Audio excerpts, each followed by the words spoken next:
तारीखों की घोषणा हो गई है।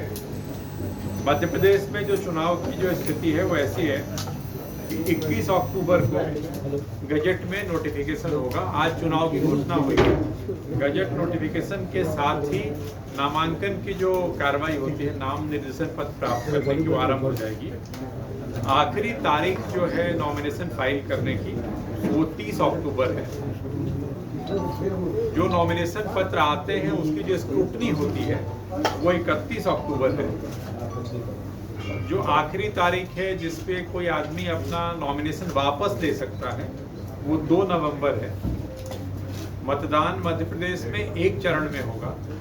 17 नवंबर को मतदान होगा सभी 230 विधानसभा क्षेत्रों के लिए और मतगणना 3 दिसंबर को होगी। सारी कार्रवाई जो इलेक्शन की है वो 5 दिसंबर के पहले पूर्ण कर ली जाएगी। तो ये मध्य प्रदेश का जो चुनाव का जो शेड्यूल है वो मैंने आपको बताया। एक चरण में 17 नवंबर को मतदान और 3 दिसंबर को काउंटिंग। इसके पहले जब पिछली बार आपसे चर्चा हुई थी और आप जानते हैं कि 4 अक्टूबर को मतदाता सूची का अंतिम प्रकाशन हुआ। 4 अक्टूबर को जो हमारे निर्वाचक हैं, जो इलेक्टर्स हैं, सेवा मतदाता को छोड़ के, सर्विस वोटर्स को छोड़ करके, वो 5 करोड़ 60 लाख है। मैं पूरा नहीं पढ़ रहा हूँ, पूरा यदि देखते हैं तो 5 करोड़ 60 लाख 60,925 और वैसे राउंड फिगर 5 करोड़ 60 लाख मतदाता हैं, जिसमें 2 करोड़ 88 लाख पुरुष हैं और 2 करोड़ 72 लाख महिलाएं हैं। थर्ड जेंडर मतदाताओं की संख्या 1373 है। मध्य प्रदेश में जो मतदान केंद्रों की संख्या है वो 64,523 है। 64,523 मतदान केंद्रों पे 5 करोड़ 60 लाख मतदाता अपने मताधिकार का उपयोग करेंगे। यदि आप औसत निकालते हैं तो एक मतदान केंद्र पे जो औसत मतदाता की संख्या आती है वो 869 आती है। तो ये तो मतदान केंद्रों की स्थिति है। जैसा उस दिन में हमने बताया था कि नाम जोड़ने की कार्रवाई चलती रहती है। जो नामांकन पत्र दाखिल करने की जो आखिरी तारीख है उसके 10 दिन पहले तक हम आवेदन नाम जोड़ने का ले सकते हैं। जहाँ तक नाम काटने की बात है, नाम हटाने की, तो चुनाव आज जैसे घोषित हो गया तो चुनाव आज की तारीख के बाद कोई भी नाम हटाने का अगर आवेदन आता है, आवेदन तो लिए जाएंगे लेकिन उन आवेदनों पे कोई कार्रवाई नहीं की जाएगी। वो आवेदन लंबित रहेंगे। चुनाव की प्रक्रिया पूर्ण होने के बाद ही अब उन आवेदनों पे कोई कार्रवाई। आज जैसे चुनाव की घोषणा हुई है, आप जानते हैं कि उसके साथ ही जो आदर्श आचार संहिता है वो पूरे स्टेट में प्रभावशील हो गई है। उसके साथ ही सभी जिलों में कंट्रोल रूम काम करने लगे जो 24/7 काम करेंगे। जो कंप्लेंट सेल होता है जहां पे शिकायतें आती हैं और उनका निराकरण होता है, जो निर्धारित समयावधि है, वो काम करना स्टार्ट कर दिया उन्होंने।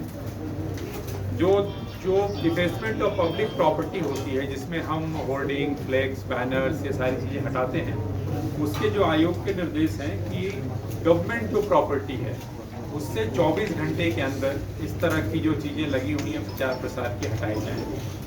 जो हमारी सार्वजनिक संपत्तियां हैं, सार्वजनिक स्पेस है, ओपन पब्लिक स्पेस है, यहाँ से 48 घंटे में, और जो प्राइवेट प्रॉपर्टी है वहाँ से 72 घंटे में।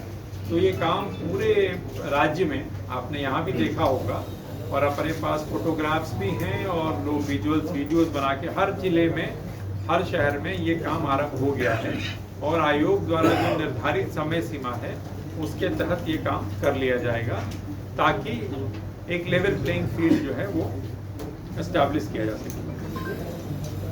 इसके अतिरिक्त जो निर्देश जारी हुए, जो गवर्नमेंट की वेबसाइट्स होती हैं, विभागों की जो वेबसाइट्स होती हैं, ये तमाम सारी चीज़ें हैं, उन पर से जो राजनीतिक दल के लोग हैं, जो मंत्रीगण हैं, राजनेता हैं, इनकी जो तस्वीरें हैं, इनके जो मैसेजेस हैं, वो हटाने के निर्देश जारी हो गए, वो हटा दिए जाएंगे।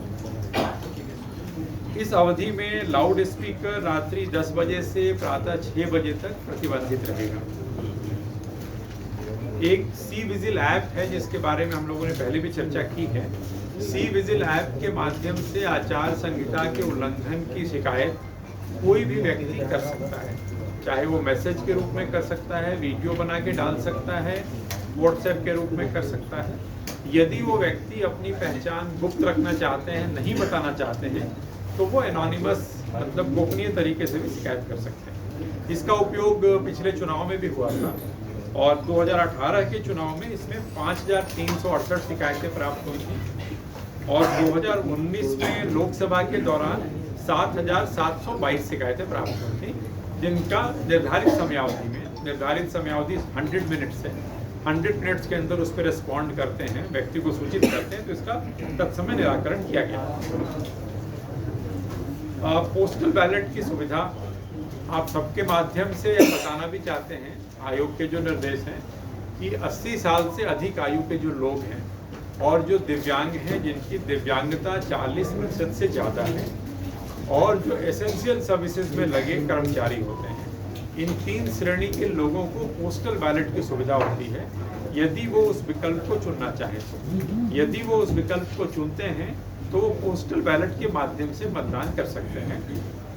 ये मतदान की एक्चुअल तिथि से 5 से 7 दिन पहले हम लोग उनसे कराते हैं।